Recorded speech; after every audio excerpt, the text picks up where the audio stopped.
Are you tired of hourlessly scrolling through YouTube, trying to find that one video that'll help you cut through the camera jargon, or hopefully relieve you of all the technical jargon that you really don't want to understand? You just want to create a really good image for your videos? Well, rest assured, you found it. Because in this video, all I'm going to do is let you know the bare basic essentials you need in order to create a very solid image with any camera. Let's get into it.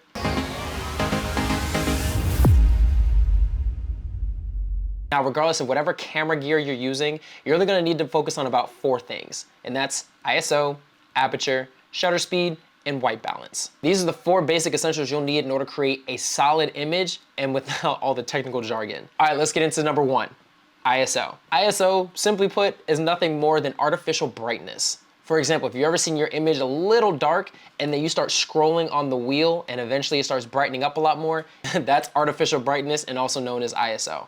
Now you have to be careful because adding too much artificial brightness will probably ruin your image and add a lot of noise, and too little will also add a lot of noise, but also make your image extremely dark. Now a great tool along ISO to help you gauge it a little more is something called your histogram, which is nothing more than a graph that will let you know where your brightness is within your image to make sure that it's solid and clean. Now here's how you read your histogram. You typically read the histogram by the peak of the wave. If the wave is too far to the right, then it's probably a little too bright. But if your histogram's peak is too far to the left, then your image is now too dark. Now this may vary depending on your shooting style, but to nail exposure, you're gonna want that peak right in the middle, not too far to the right nor to the left. Now there is something additional called native ISO, which pretty much just means best performing ISO that your camera will perform at. Now, for example, Sony, which is what I shoot on, has a dual native ISO, which means it has 2 best performing ISOs. Now, these 2 numbers are 640 and 1250. I'm not really sure what your camera gear is or your native ISO would be, but it's as easy as going to Google and typing in, what is my Canon's native ISO?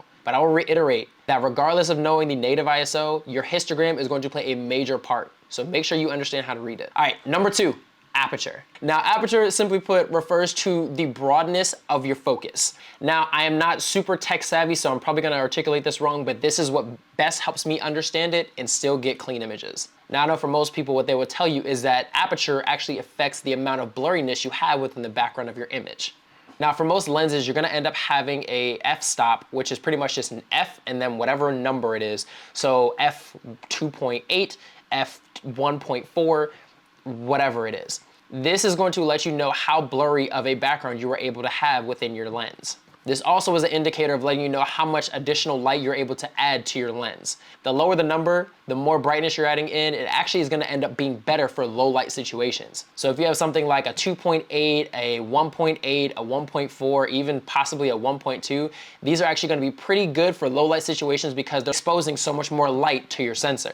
Anything like a 3.0, a 3.5, and a 4 typically aren't gonna be best for low light situations and really aren't gonna add that much blurriness or bokeh to the background. Now, a low aperture is actually what will help give you that cinematic nature to your clips. If you have a subject in focus, but the best of the background is kind of blurred out, that's kind of what gives that cinematic nature that I find within my clips. Now, I will give you a forewarning. If you have any apertures that are solid, they're just solid one number like 1.8, 1.4, 2.8, these are fantastic lenses. Now, they won't have any negative effect about what I'm getting ready to explain. If you have an f-stop that gives you a range, like say for instance, a f-stop range of 3.5 to 5 and will not give you a high quality of an image, because anytime that you zoom in, now whatever you set your settings to will actually darken. These only typically happen on zoom lenses. So say for instance, if you have a lens that is a 24 to 70, your 3.5 f-stop is at your 24 millimeters. The moment you zoom in,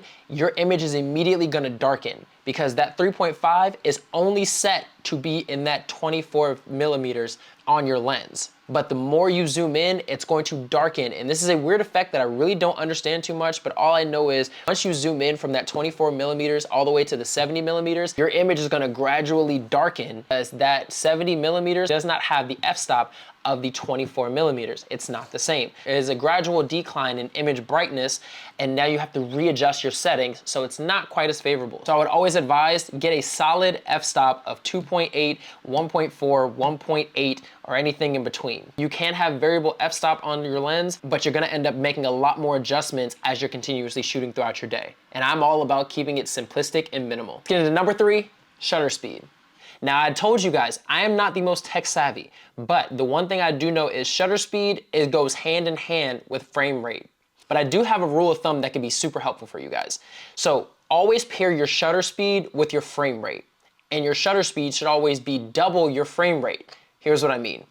If you are shooting at 24 frames per second, that means your shutter speed needs to be at 50. Reason why is because they affect each other in a way to where your image could be either clean and smooth and even allow you to do slow motion footage and keep it super clean. Your shutter speed should always be double your frame rate. Why? To be honest with you, I don't really know the technicality term. All I do know is whenever you have your shutter speed double your frame rate, it always makes for a super solid image. For instance, if you have a shutter speed that is super low, like say a shutter speed of, 1/20th of a second, it almost has this effect as if like in films, people are super disoriented and it doesn't look clean at all. It actually looks super delayed and almost as like someone is delirious in a movie. Versus having a high shutter speed, it almost looks so crisp that it's actually not even realistic and almost looks kind of fake. So whenever you have the perfect combination of your shutter speed double your frame rate, now you're operating in what looks super realistic and super good and super clean. Now let me give you the combinations that are perfect for regular shooting. If you're trying to shoot just regular action, regular movement, and even sometimes faster pace with a little bit of motion blur like how real life happens, then you're gonna wanna shoot at 24 frames per second, double your shutter speed to 1/50th of a second. The reason why is because this is what gives you the realistic image of what it looks like, even how life is in our own eyes.